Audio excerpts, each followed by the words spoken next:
آسمانی مذہب میں عقائدی جنگ کی کوئی گنجائش نہیں ہے۔ جو آسمانی مذہب ہے، جو خدا کی طرف سے آیا ہے، جو وحی کی شکل میں آیا ہے، اس میں عقائدی جنگ کی کوئی گنجائش نہیں ہے۔ یعنی عقیدے کو بنیاد بنا کر یہاں لڑیں گے، عقیدے کو بنیاد کر مورچہ زن ہوں گے، عقیدے کی بنیاد پر ایک دوسرے پر فائر کھولیں گے، عقیدے کی بنیاد پر ایک دوسرے کے معبد خانوں کو جلائیں گے، عقیدے کی بنیاد پر شہر کو خون سے رنگین کر دیں گے، عقیدے کی بنیاد پر لڑائی اور فساد کریں گے، کرفیو لگوا دیں گے۔ آسمانی مذہب میں عقائدی جنگ کی کوئی گنجائش نہیں ہے۔ یہ بات بہت صبر اور تحمل کے ساتھ میری سنیے آپ۔ آدم علیہ السلام سے لے کر محمد الرسول اللہ صلی اللہ علیہ وسلم تک جتنے بھی انبیاء آئے ہیں وہ ایک ہی دعوت لے کر آئے ہیں، لا الہ الا اللہ۔ میں دوستوں سے کہہ رہا ہوں مدبرانہ انداز میں، مومنانہ انداز میں میری بات سنیں، چونکہ ہم پاکستانی مسلمان عالمی اسٹیبلشمنٹ کے ہاتھوں بھی بہت استعمال ہو چکے اور علاقائی اسٹیبلشمنٹ کے ہاتھوں بھی بہت استعمال ہو چکے۔ ہم نے کراچی کو ہفتوں بند دیکھا ہے، ہم نے یہاں خودکش حملے بھی دیکھے ہیں، یہاں ہم نے فرقہ واریت کی لڑائیاں بھی دیکھی ہیں، ہم نے یہاں دونوں طرف سے اللہ اکبر کی صدائیں سنتے ہوئے ٹکراتے ہوئے بھی لوگوں کو دیکھا ہے۔ اس لیے صبر و تحمل کے ساتھ میری بات سنیے۔ سورہ انبیاء ہے، اس کی آیت نمبر 25 ہے۔ رب العالمین فرماتے ہیں وَمَا أَرْسَلْنَا مِن قَبْلِكَ مِن رَسُولٍ إِلَّا نُوحِي إِلَيْهِ أَنَّهُ لَا إِلَٰهَ إِلَّا أَنَا فَاعْبُدُونِ۔ اے محمد صلی اللہ علیہ وسلم، ہم نے آپ سے پہلے جس کو بھی اپنا پیغمبر بنایا ہے، اپنا پیغمبر بنایا ہے، اپنا قاصد بنایا ہے، اس کی دعوت کا مطمع نظر یہی تھا، لا الہ الا اللہ، اللہ کے سوا کوئی معبود نہیں ہے۔ لیکن اب ہمارے ذہنوں میں سوال تو یہ ہے کہ جناب انبیاء علیہم السلام کو لا الہ الا اللہ دے دیا گیا، اب وہ لوگوں کے دلوں کی آواز اسے کیسے بنائیں گے؟ وہ لوگوں کے دل و دماغ میں اس کو کس طرح سوار کریں گے؟ تو یاد رکھیے ایک ہی ہتھیار ہے توحید کی دعوت کا، اور وہ ہتھیار ہے علم و عقل۔ قرآن بھرا پڑا ہے، انبیاء علیہم السلام نے توحید کی دعوت کس اسلوب میں دی، توحید کا پیغام قوموں کے سامنے کس طرح پیش کیا۔ لیکن میں یہاں صرف 3 مقامات کا حوالہ دوں گا۔ ہم سب مسلمان ہیں دوست، کچھ ذمہ داری ہماری بھی ہے۔ میں صرف آپ کو موقع دے رہا ہوں مطالعہ کرنے کا۔ گھروں پر جائیں، قرآن اٹھائیں، مطالعہ کریں کہ انبیاء علیہم السلام کا دعوتی اسلوب تھا کیا۔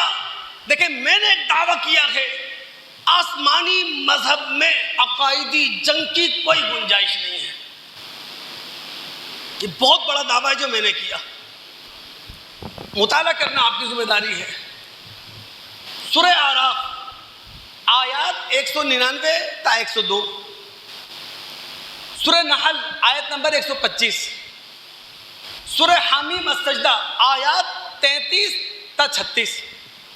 یہ تینوں مقامات مکی ہیں۔ سورہ اعراف بھی مکی ہے، سورہ نحل بھی مکی ہے، سورہ حامیم سجدہ بھی مکی ہے۔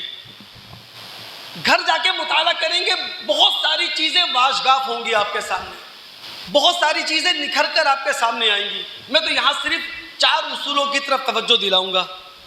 ان آیات میں جو پہلی بات کہی گئی ہے وہ یہ کہ مبلغ اور داعی کے پاس توحید کی دعوت لوگوں کے سامنے پیش کرنے کے لیے ایک ہی ہتھیار ہے، اور وہ ہے علم و عقل کا ہتھیار۔ دوسری بات، داعی اور مبلغ جب توحید کی دعوت لوگوں کے سامنے پیش کرے گا تو دلیل کی بنیاد پر پیش کرے گا۔ نمبر 3، جب داعی اور مبلغ توحید کی دعوت مدعو کے سامنے پیش کرے گا تو اس کا ہمدرد ہوگا۔ یعنی داعی اور مبلغ جس کو بھی دعوت دے رہا ہے توحید کی تو اس کا ہمدرد بن کر دعوت دے رہا ہے۔ اور آخری اور چوتھا اصول، داعی اور مبلغ جس کے سامنے بھی دعوت پیش کرے گا خوش اخلاقی کے ساتھ پیش کرے گا، خوش اسلوبی کے ساتھ پیش کرے گا۔ اللہ کے بندو، سورہ حامیم السجدہ کی آیت نمبر 34 کا مطالعہ کرے تو صحیح۔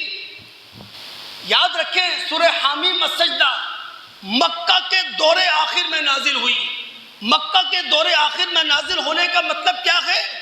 محمد الرسول اللہ صلی اللہ علیہ وسلم اور آپ پر ایمان لانے والوں کے لیے مکہ کی سرزمین ایسے تھی جیسے کہ کانٹوں بھری دنیا ہو، چل نہیں سکتے تھے، گھٹن بھری دنیا تھی، سانس نہیں لے سکتے تھے۔ ان حالات کے اندر رب العالمین فرما رہا ہے وَلَا تَسْتَوِي الْحَسَنَةُ وَلَا السَّيِّئَةُ، حسنہ اور سیئہ برابر نہیں ہے، تعمیر اور تخریب برابر نہیں ہے، گالی اور دعا یہ برابر نہیں ہے۔ وَلَا تَسْتَوِي الْحَسَنَةُ وَلَا السَّيِّئَةُ ادْفَعْ بِالَّتِي هِيَ أَحْسَنُ۔ داعی اور مبلغ میدان دعوت میں جو مقابلہ کرے گا گالیوں کا، کوسوں کا، بددعاؤں کا، وہ دعا کے ساتھ کرے گا۔ اس کا رزلٹ کیا آئے گا؟ فَإِذَا الَّذِي بَيْنَكَ وَبَيْنَهُ عَدَاوَةٌ كَأَنَّهُ وَلِيٌّ حَمِيمٌ، تمہارا سخت ترین دشمن بھی تمہارے اخلاق سے متاثر ہو کر تمہارا گرم جوش دوست بن جائے گا۔ تو آسمانی مذہب میں عقائدی جنگ کی کوئی گنجائش نہیں ہے۔ اللہ رب العالمین ہم تمام مسلمانوں کو یہ بات سمجھنے کی توفیق عطا فرما دے۔